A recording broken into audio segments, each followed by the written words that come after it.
نماز کیوں فرض ہے ہمارے اوپر؟ کیا اس لیے کہ نماز بے حیائی سے روکتی ہے اس لیے اللہ نے فرض کی نا؟ کیا ہو گیا؟ اس لیے فرض ہے نا بھئی، اللہ نے خود فرمایا کہ ان الصلاۃ تنہی عن الفحشاء والمنکر، نماز بے حیائی سے ہمیں روکتی ہے۔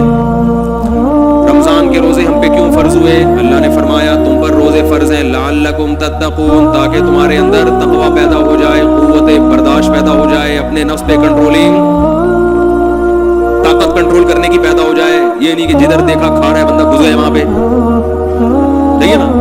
جو آدمی منہ پہ کنٹرول نہیں کر سکتا وہ اپنی کسی خواہش پہ کنٹرول نہیں کر سکتا، بالآخر وہ دھماکے کے ساتھ پھٹ پھٹا کے ہلاک ہو جاتا ہے۔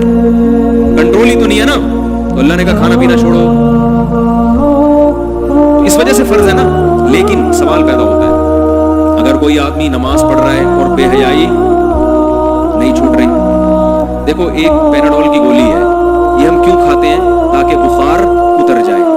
ہم کھا رہے ہیں بخار نہیں اتر رہا، ڈاکٹر کہے گا پیناڈول چھوڑ دے، انجیکشن لگوا لے، یہی کہے گا نا؟ کیا خیال ہے بھائی جان؟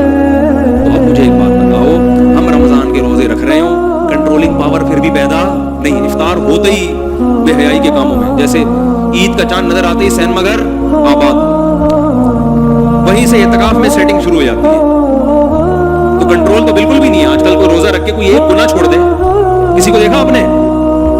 اعتکاف کے آخری دنوں میں ہی جو نمبر بلاک کیے ہوئے تھے، بلکہ بلاک ہی نہیں ہو رہے اب تو،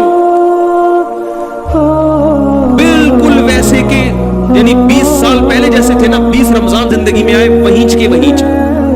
کیا خیال ہے بھائی؟ کوئی ایک تبدیلی کوئی کسی میں آئی ہو؟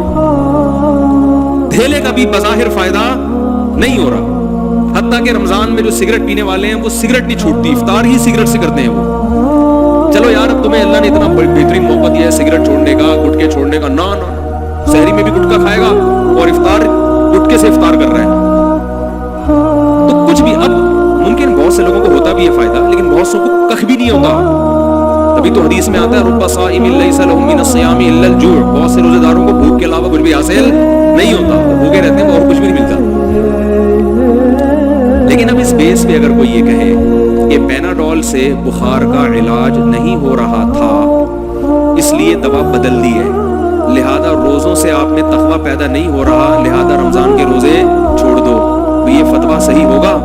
ہو سکتا ہے کچھ پروفیسر ٹائپ کے لوگ مستقبل میں پیدا ہو جائیں جو یہ فتویٰ دیں کہ رمضان کی جو ریزن اللہ نے بیان کی وہ تو تقویٰ ہے، جب نہیں پیدا ہو رہا تو چھوڑو، روزہ نہیں رکھو، پھر کچھ اور کام کرو، کوئی اور عبادت کرو۔ ایسے فنڈر مستقبل میں پیدا ہونے والے ہیں، قرآن حدیث کے نام پہ سب کچھ ہو جائے گا۔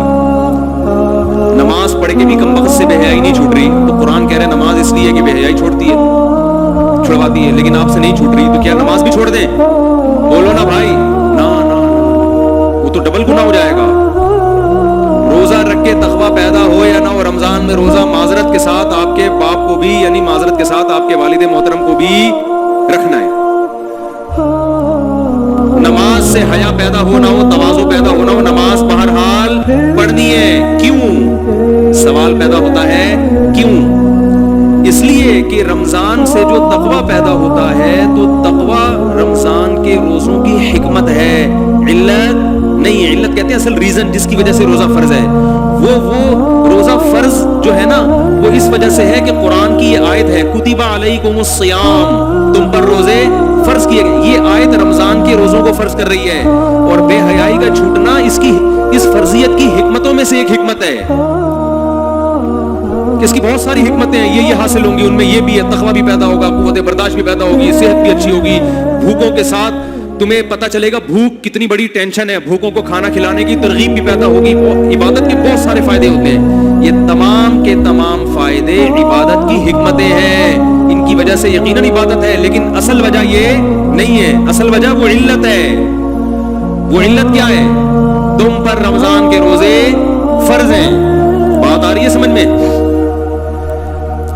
اور نماز کی اصل وجہ کیا ہے؟ اقیم الصلاۃ، اللہ نے حکم دیا اقیم الصلاۃ لدلوک الشمس، سورج جب بھی ڈھلکے گا نماز قائم کرو، تو یہ اصل علت ہے، اس وجہ سے نماز پڑھتے ہیں ہم، چاہے اس کے وہ فائدے حاصل ہو یا نہ ہو، نماز بہرحال آپ کو پڑھنی